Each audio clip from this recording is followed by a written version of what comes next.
Breaking news చూస్తున్నాం. Jagan అక్రమాస్తుల case విచారణలో కీలక పరిణామం చోటు చేసుకుంది. ఈడీ కేసుల విచారణ నుంచి supreme court justice PV Sanjay Kumar తప్పుకున్నారు. సిబిఐ కేసులో తీర్పు తర్వాతే ఈడీ కేసులో తీర్పు ఇవ్వాలని గతంలో తెలంగాణ హైకోర్టు ఆదేశించింది. హైకోర్టు తీర్పును ఈడీ సుప్రీంకోర్టులో సవాల్ చేసింది. ఈ petition justice Sanjiv Khanna, justice Sanjay Kumar ధర్మాసనం ఎదుట ఇవాళ విచారణకు వచ్చింది. వాదనలు వినిపించేందుకు ఇరుపక్షాల న్యాయవాదులు సిద్ధమయ్యారు. ఈ క్రమంలో విచారణ నుంచి తప్పుకుంటున్నట్లు జస్టిస్ సంజయ్ కుమార్ తెలిపారు. దీంతో వచ్చే నెల మొదట్లో మరో ధర్మాసనం ఎదుట లిస్ట్ చేయాలని జస్టిస్ సంజీవ్ ఖన్నా ఆదేశించారు.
ఈ అంశానికి సంబంధించి మరిన్ని డీటెయిల్స్ మా మేనేజింగ్ ఎడిటర్ చిదంబర్ రెడ్డి అందిస్తారు. చిదంబర్ రెడ్డి, చెప్పండి. జగన్ కేసుకి సంబంధించి కీలక పరిణామం చోటు చేసుకుంది. అంటే జస్టిస్ సంజయ్ ఖన్నా తప్పుకున్నట్టు తెలుస్తోంది. సో మరి ఎలాంటి అప్డేట్స్ ఉన్నాయి? మరి నెక్స్ట్ ఏం జరగబోతోంది? ఈయన ప్లేస్ లో ఎవరు రీప్లేస్ అయ్యే అవకాశం ఉంది? అలాంటి అప్డేట్స్ ఏమైనా ఉన్నాయా?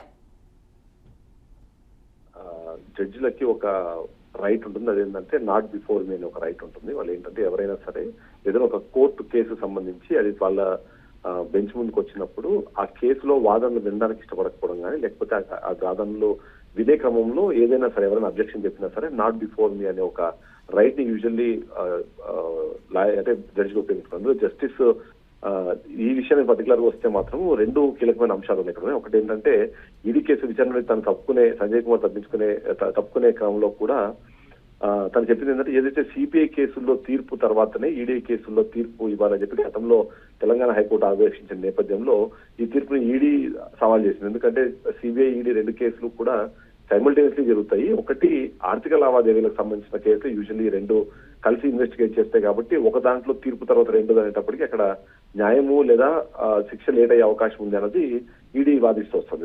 దాంట్లో భాగంగానే సుప్రీంకోర్టుకి వెళ్ళడము, సుప్రీంకోర్టులో గత వారం కూడా మనం కొన్ని పరిణామాలు చూస్తే కూడా అప్పుడు కూడా జస్టిస్ సంజయ్ కుమార్ కూడా చాలా క్లియర్ గా కొన్ని వ్యాఖ్యలు చేశారు. మొదటిది ఏదైతే ఉందో ఎవరైనా సరే ఆర్థిక అవకతవకలు కానివ్వండి, అక్రమార్జన కేసుల్లో ముఖ్యంగా రాజకీయ నాయకులు వచ్చినప్పుడు దాన్ని త్వరితగతిన అవసరమైతే ప్రతిరోజు దాన్ని విచారించినా సరే వాళ్లకు శిక్షలు కన్ఫర్మ్ చేయాలి అని వాదించే లేకపోతే నమ్మే వ్యక్తుల్లో సంజయ్ కుమార్ ముందులో ఉంటారు. కానీ ఇప్పుడు ఇలా ఒకవేళ ఉన్న నేపథ్యంలో ఇది మరింత లేట్ అయ్యే అవకాశం ఉంది అని వాదిస్తున్న నేపథ్యంలో క్లియర్ గా నాట్ బిఫోర్ మీ చెప్పినట్టుగా మనకి ఇన్ఫర్మేషన్ ఉంది. దాని ప్రకారం చూస్తే మాత్రం ఇది ఇప్పటి నుంచి అంటే ఆయన బెంచ్ నుంచే తప్పుకున్నారు కాబట్టి ఆ బెంచ్ కి కొత్త వాళ్ళని నియమించాల్సి ఉంటుంది. అందుకని వచ్చే నెల మొదటి వారంలో దీన్ని మరో ధర్మాసనం మీద లిస్ట్ చేయాలని చెప్పేసి జస్టిస్ సంజయ్ ఖన్నా రిక్వెస్ట్ చేయడం వల్ల ఏంటంటే ఇది మళ్ళీ అగైన్ చీఫ్ జస్టిస్ దగ్గరికి వెళ్తే చీఫ్ జస్టిస్ ఏ బెంచ్ అయితే దీన్ని అలొకేట్ చేస్తారో అక్కడ మళ్ళీ వాదనలు వినిపిస్తారో ఆ తర్వాత దాని మీద నిర్ణయం అయితే వచ్చే అవకాశం ఉంది మనకి.